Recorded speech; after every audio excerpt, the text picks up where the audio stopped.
The last film I'll do this week is The Exorcism of Carmen Ferreiras.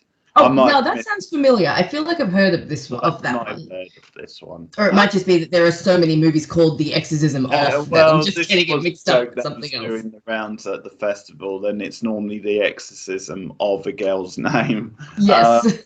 Okay, so Mexican movie, and Camila Sodi plays the Carmel of the title. She's in hospital with her mother, who's very sort of ill, and her mother dies. So later on, when she's being read the will, she finds out that as part of the will, she's been left her grandmother's house.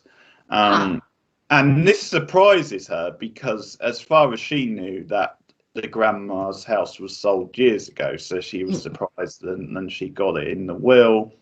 So she obviously goes to stay there along with her husband, and there's a bit of a thing with them. They have, quite a solid marriage, but there's this problem where she can't seem to have children, and he's quite sort of keen, and that kind of plays into the plot later on. But from there, it's your typical setup where there obviously is supernatural presence in the house, and things slowly sort of, take a turn. And I guess it sort of has a mystery type feel because she starts finding out, for example, through her grandmother's videotapes that show what happened in the past and stuff like that. So that's the premise.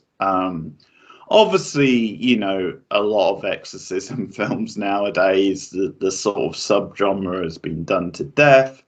And sure. I think it's very hard now to do it without going into generic cliche territory. Yeah. And that is why I was actually really impressed with this. By and large, I wouldn't say it's perfect, but I would say it was a very strong modern exorcism film.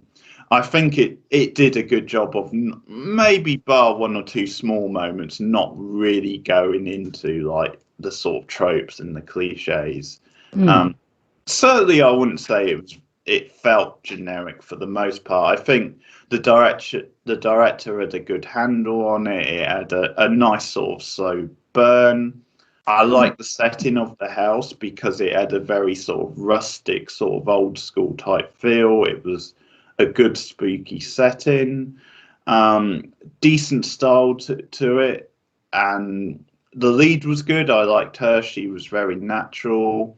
And I quite like the stuff with the husband. Like the husband character, I wouldn't say he's a great character, but he was solid enough.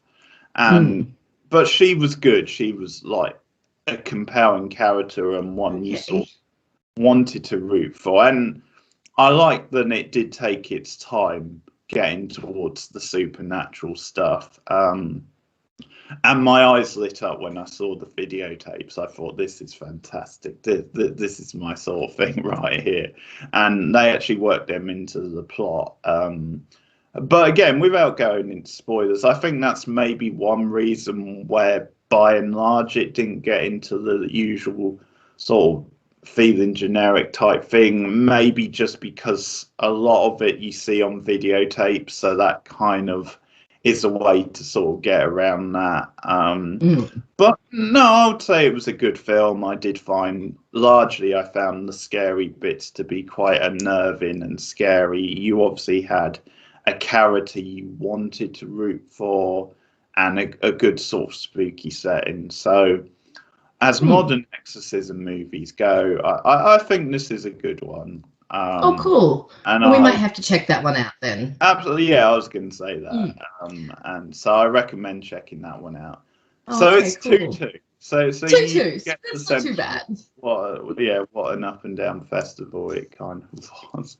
So I'm halfway through my Frightfest movie reviews. So let me know your thoughts if you've seen any of these films at the festival. There are 4 more next week. Just to give you a preview of next week, I will be reviewing a Thailand movie called The Maid. I will also be reviewing the latest wacky Nicolas Cage film that is Prisoners in a Ghostland. Awesome. So you've got that to look forward to. also a film called Off Season, and also a film called Retaliators. So those are the 4 reviews coming up next week from awesome Friday. sauce. Sounds good. Yeah, I hope you've been enticed.